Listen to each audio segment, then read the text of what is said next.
He deserves it. He deserves it and more. He had an amazing game. That he's been working hard towards, and that's Tre'Davious. That's what we see every day in him, and we're all excited. Battery's going low. Do I pause or do I keep talking? No, you're good. Keep going. Nah, but he well deserved, and that's the player he is. And he'll continue to play like that. Is he a better goalie or a cornerback? Listen, I don't know who gave him the goalie title. I don't know how that even started. He ain't never played goalie day in his life, but I would say definitely a better corner. What is it about, in all seriousness though, his ability to make plays in the clutch? You go back to the Tampa Bay game, Yep. In 2017, and he returned the fumble against Atlanta. Just what is that innate ability in which he comes up big? Big-time players make big-time plays in big-time moments. He's a big-time player. Since he got here in 17, we understood that. He's been making plays, and that's just Trey. What does he call himself? Four-quarter Trey? Is that what he does? I think he calls himself four-quarter Trey. That's when he starts playing real well. But no, all seriousness, I mean, that's the playmakers we have on this defense. Clutch moments, everybody wants to go out there and make a play. That's my mentality, that's his mentality, that's the whole defense's mentality, and that's why we have a competitive defense. What stands out to you about this Eagles offense, Carson Wentz, some of those guys? He has a bunch of playmakers. Carson Wentz, obviously the record isn't as good as what they'd like it to be. That's a very good football team. Offense and defensively, it's a very good football team. They got a bunch of playmakers. Stuff hasn't gone their way. Had a tough loss, last week, but we understand it's a very good football team, and we got to be out there on Sunday ready to play. Great quarterback, can get it done with his arm and legs. He has tight ends, receivers, backs to get it done, and like I said, we got to be on our A game.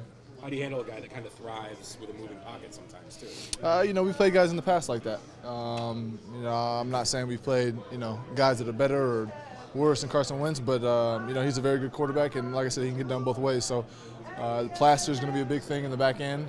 He's going to buy some time for his receivers to get open, and they're going to get their plays. As long as we don't give them the big shots over the top, then I think we'll be pretty fine. Is there difficulty in playing a team or being up for the challenge of a team that's maybe really talented like they are, but hasn't had the success they hope for? Like you guys come up with how do you guys come up with all these questions? Like you guys just figure out stuff to ask. No, a talented team with a record doesn't indicate. They're hungry. They're not having the type All of season teams are hungry. All teams are hungry. You saw last week Miami was hungry to get the first win. We were hungry to get our fifth win. We're hungry to get our sixth win. They're hungry to get the fourth win. So, in this league, I don't know how many times I got to say it. Hopefully one day the media around the world is going to realize that this is the NFL and anybody can compete with anybody. It's not the junior varsity versus varsity. They got a bunch of skilled players that can take a game over. We got a bunch of skilled players that can take a game over. So it's going to be a competitive matchup, and both teams got to be ready.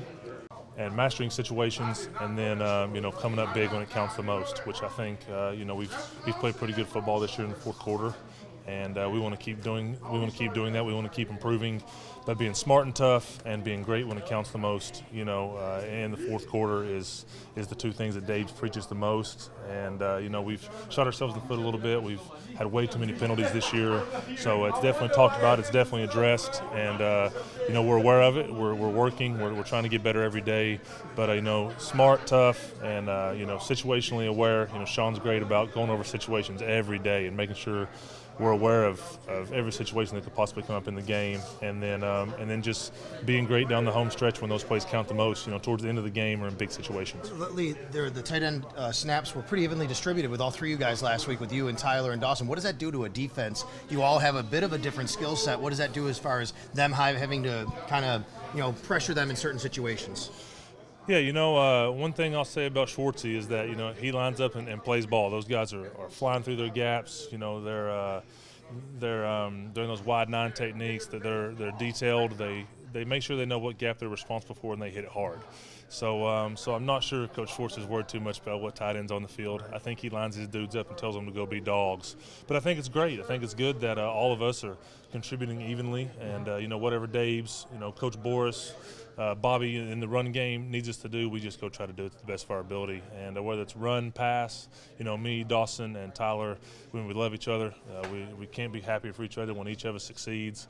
And I think it's great. I think when you become one-dimensional with any player on the field, that's a problem offensively. It allows a defensive coach to kind of tee up and swing away.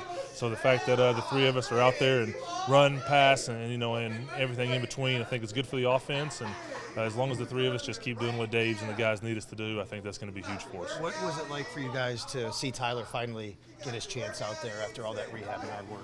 Oh, man, listen, when I signed here, when they drafted Dawson Knox, the plan for the Buffalo Bills in 2019 was Tyler Croft to be the bell cow, right? He was a free agent signing that this organization was excited about. I was excited to play with him.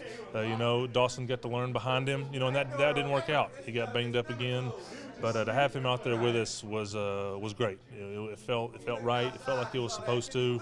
He's a great football player. He's a great person. And to get him back out there with us was awesome.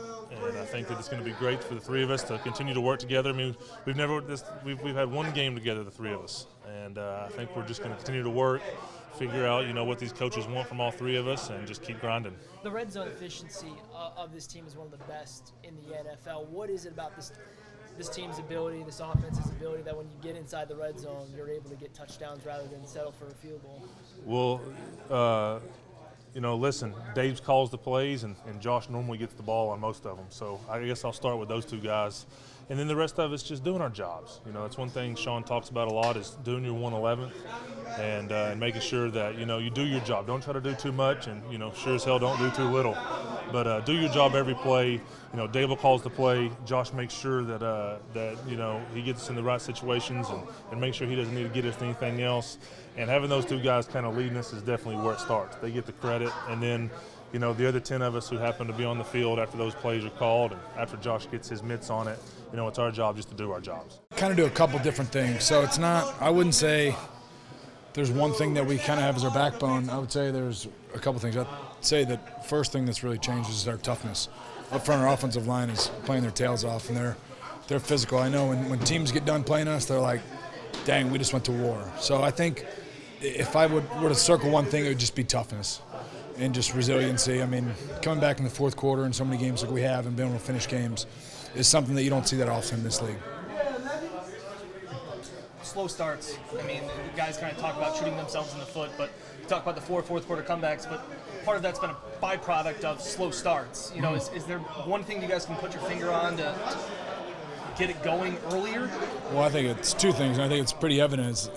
It's negative plays and penalties, backing ourselves up behind the sticks, and turning the ball over. We've done a lot better the last two games with controlling the ball and not giving it to the defense. So I'd say those two things are the reason, like shooting ourselves in the foot, like you're saying. But those are things that we can get corrected and get going. And if we don't have those things, it's a completely different game. Does this offense feel fortunate's not the right word, lucky isn't either, but to be 5-1, and I feel like universally the whole team, especially the offense, is saying we haven't played 60 minutes. To be 5-1 and to know that your best games are still ahead of you, what's that feel like? It feels good. You're right, we haven't put 60 minutes of football together in all three phases yet. So when that happens, I think we're going to be a force to be reckoned with. But we just got to continue the process, keep working, going out there every day, and just grinding. It's kind of what's gotten us to 5-1 so far, is just working really hard and going out there and executing to the best of our ability. So just kind of keep on keeping on. Yep. The Philly team that's coming in, they're a prideful team, been to the Super Bowl, had success, and they're not having it this year. At least not the last couple of weeks. They're talking about angry. I mean, that's a report coming out of Philly. When you hear that an angry team's coming in, I mean, how much different does it? I know you don't do anything different, but do you expect anything different on Sunday? I mean, they're a good football team. Like, they've had some injuries and stuff, just like most teams in this league. So, I mean, their best games are ahead of them as well. So we got to prepare and be ready for their best game coming out. So we just got to kind of keep doing what we're doing and keep working and be ready for their best shot.